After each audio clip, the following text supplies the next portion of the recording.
This is TWiT. Wall Street Journal originally wrote that Google had a data breach, and I think correctly revised the headline.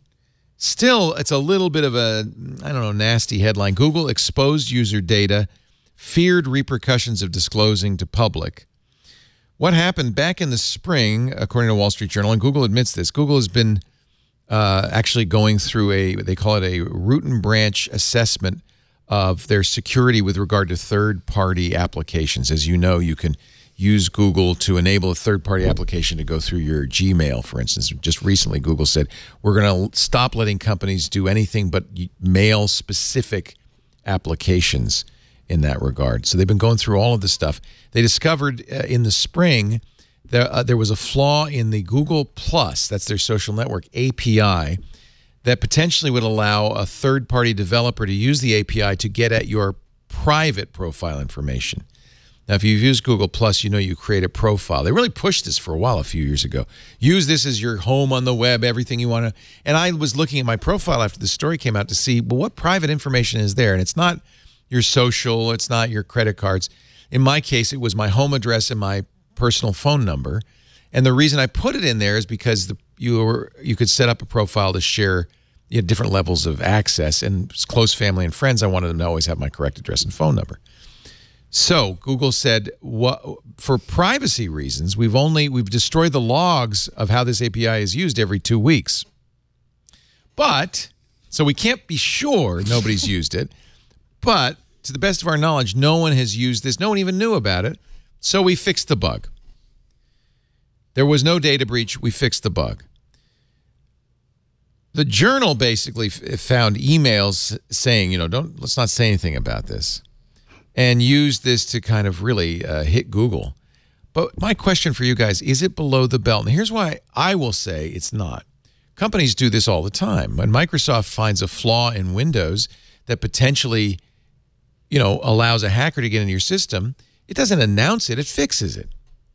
Otherwise, every minute Microsoft is saying, oh yeah, we found another one, let's reveal this, let's reveal this, let's reveal this. They fix it. That's the normal process. Now, admittedly, Google has a little bit of a fiduciary responsibility because they're holding your personal information. So, in fact, GDPR said, had this data been breached, had they found evidence that somebody was using this, they would have had legally a requirement in Europe to reveal it. That's the distinction. Because this wasn't a breach. This is an open hole in an API that there's no proof or no knowledge that anybody used to exploit. So, and frankly, no one was using anyway. I mean, if we were going to be really real, the number of Google Plus apps, no, I mean, genuinely, like, were A, not significant, and B, the amount of, it was the vector here is significantly smaller than it would be for, say, if this were like a Facebook app, for instance. Yeah, I sure say it has opened the window of opportunity for Google to shut down Google Plus. Well, by the way, but the weird upshot of this is Google says, well, fine, then we're taking our ball and going home. Project Strobe, which is this security assay that they're in the midst of, they said, finding number one, we found this API flaw. So result number two, we're going to close Google Plus. In August.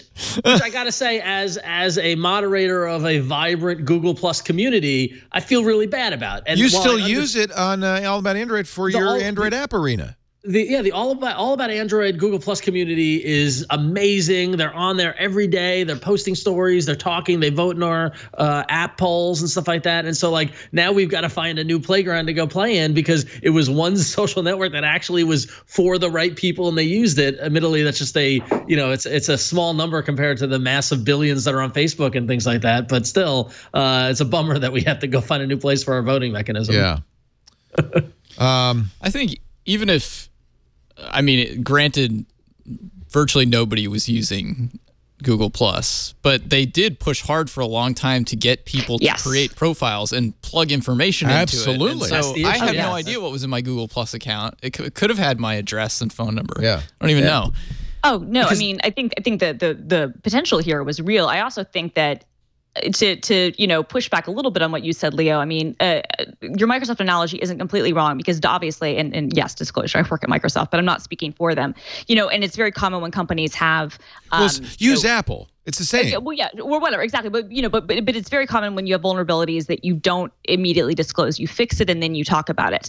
The slight difference here is not even talk about it. Apple doesn't tell us all the vulnerabilities. Hey, I've handled a lot of PR kind of situations. Sometimes you go, hey, let's not talk about this in the public for a good reason. Sure. Well, sometimes, okay. But if you have this amount of thing, I mean, as you were pointing out, the GDPR thing, in this case, Google probably would have to disclose the way that they did, with or without the journal article, just because of the Cambridge Analytica scandal. So that's in the crosshairs. Yes. And B, Google is on probation and had to pay that huge FCC fine because of Google Buzz. That's true. They have a consent decree. You're right. So it's exactly. So to me, that makes this slightly different. And that's why I think if you're a publication, regardless of your rationale for why you may or may not be mad at Google, if you see documents and emails and look, somebody internally is clearly leaking them because they're uncomfortable, that are making it look like we might not be letting this be public, in the light of the Cambridge Analytica stuff, the ongoing kind of push for more information about how this information is used, and the fact that there's a consent decree